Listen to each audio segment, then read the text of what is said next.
everyone, this is Ceema, and right now we're almost 6 months into the year, which means that we only have 6 more months to get good at learning English. I know there are a lot of you who have actually decided and you have made a resolution to learn good English by the end of the year, haven't you? Well, how far have you gone? Are you making progress? Not really? Well, don't worry. In today's lesson, I want to talk about vocabulary because I believe that learning English and knowing good English has one main aspect, which is vocabulary. If you know good vocabulary, you will never feel at a loss of words. You will know what to say at the right time when speaking. So, in today's lesson, I want to show you how to enhance your vocabulary. You know why? Because I'm very concerned about your resolution and I want to make sure that you enhance your vocabulary by the end of this year. Okay? So how do we do that? Pay attention because I have some really useful tips. The first thing you want to remember is that you must always choose materials or expose yourself to materials that are interesting. Now, what materials am I talking about? Talking about books, movies, or anything that you listen to. Okay? Is it a topic of your interest? That's the question. When I was a little child, I hated to study. I was really bad at math. But you know what? I loved stories. So I would read and read and read. And guess what? That helped me learn new vocabulary. So how exactly can you choose materials and make it something that will help you learn English? Now, the truth is that when you are learning language, you can learn language naturally, like a native speaker, by engaging in fun activities.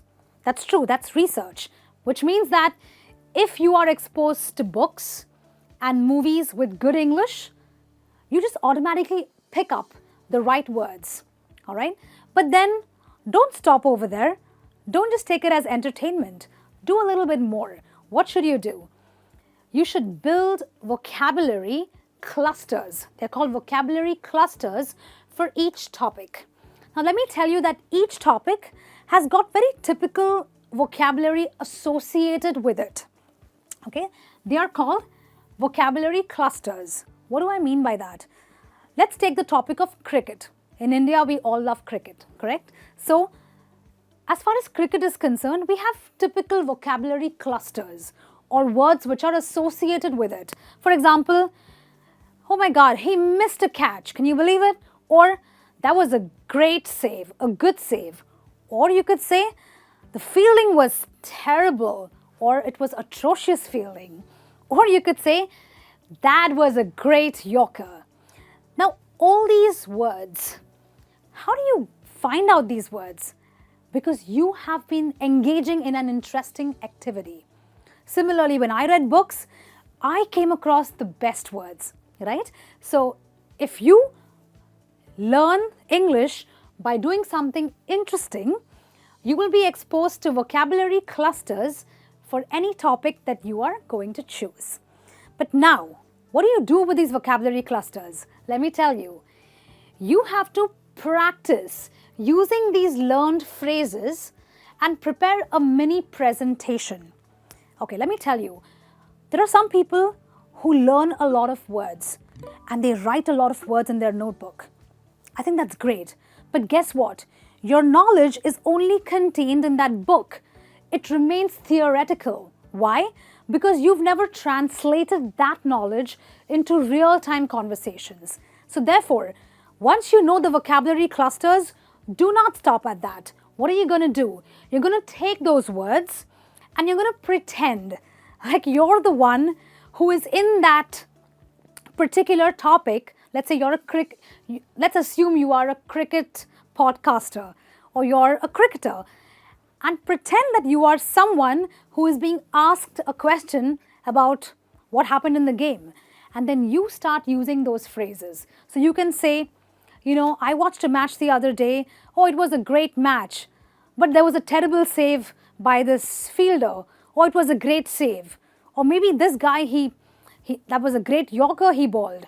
So what are you doing? You're taking all those phrases and you're giving it life. You're giving it life because you're speaking it into your real conversations, okay? So don't keep your notes in your notebook. It's time to use them in your mini presentation, only for yourself. It's a private presentation on the same topic. Talk about it as much as you can. Of course, when you keep listening to interesting movies or books, and if you keep reading these kind of books, you will also be exposed to some unique phrases or creative use of language. Now, let me tell you that there are so many new phrases and new ways of speaking that I've learned only through books. Believe me, an English teacher in school cannot teach you those things. Therefore, you should remember to discover, and you should remember to kind of explore and ask yourself, why is this phrase written like this? It's unique, it's different. Can I use it? Of course I can use it. How can I use it? Those are the questions you should ask yourself. Like the other day when I was watching a cricket match, the commentator said something like, the bowler is reeling from the shock at what just happened. I did not even know that there is a phrase called reeling from shock. Reeling from shock really means to just be taken aback by shock. You're just like shocked and you don't know how to react because the shock is so severe, right? So this is a phrase, these are phrases you can only use because they are creative uses of language that a native speaker will speak or use in books or in movies.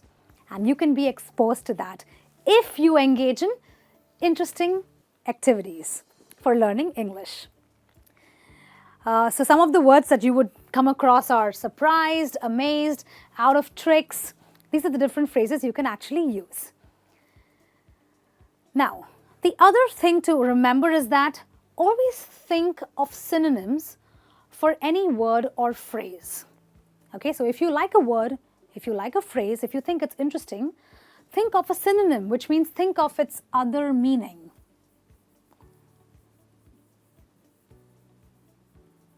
Right? So why should you do that? Okay, because you are a smart person. You have to learn smart and not learn hard. Why? Because when you think of synonyms, you will multiply the words that you learn. So if you know one word, if you know two other words that mean the same as this one word, well, you've learned 3 words, which makes you very smart, right? So always learn synonyms. For example, if you look at the word lesson, don't be happy with that. Think of other words to use. You could say decrease, assuage, or mitigate, right? We mitigated our loss. We decreased our loss. It could assuage our pain. Okay, use synonyms. And of course, the best thing to do is keep practicing until you nail it. Okay? When you hammer something, you have to keep hammering it until the nail is, taken care of, right? You've got to keep hammering. So you practice until you nail it. Don't be scared to practice in a real situation. A lot of my students tell me that they feel very awkward to speak when they are confronted in a real situation. But guess what? You are the one who needs to learn. It's your journey, which means you may make mistakes. But until you feel confident enough, until you are courageous enough to speak in a real situation, you may not be able to learn as well. So don't be scared and start using it in real conversations. So let's say you've watched a cricket podcast, you meet your friend and you say, hey, did you see that guy the other day? That was a terrible catch. Oh, that was some really great fielding. Start using the phrases. Or you could say, I was reeling from shock at what just happened. And of course, make sure that you stay consistent with all these techniques that I've just explained. Remember, consistency is key. No matter what tips you get to use, if you are not consistent, you will not see results. Okay? So as long as you do all of this, I'm confident that you will be able to enhance your vocabulary and speak like a native speaker by the end of this year. Okay? So do tell me, what are you going to do? What are your action steps? And how you are going to enhance your English speaking. I'll be back with some more lessons. Until then, this is me saying take care and keep learning, keep practicing. Bye.